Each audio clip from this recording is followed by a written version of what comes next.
Bonjour, c'est Erika, je suis de retour pour 2025. Je vous souhaite une excellente année, beaucoup de réussite et de concrétisation dans vos projets.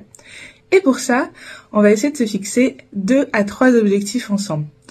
Comment est-ce que je procède généralement? C'est que j'identifie des objectifs à la fois en termes de formation.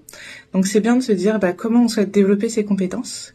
Qu'est-ce qu'on souhaite mettre en avant? Ça peut être de différentes façons. Moi, j'ai souvent tendance à utiliser mes loisirs pour sortir de ma zone de confort, travailler par exemple l'interaction en faisant du théâtre d'impro. Donc vous pouvez par exemple explorer une piste d'objectifs en termes de formation, d'évolution personnelle.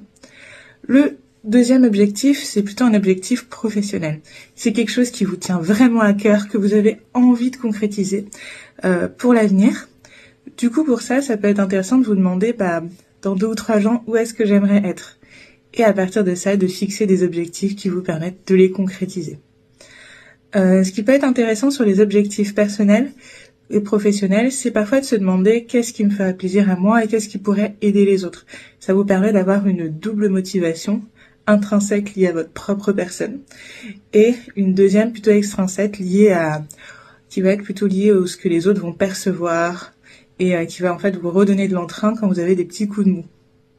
Et le troisième type d'objectif que vous pouvez en fait mettre en place, c'est plutôt un objectif de bien-être. Parce que tout simplement, pour concrétiser des objectifs, il faut se sentir bien avec soi-même.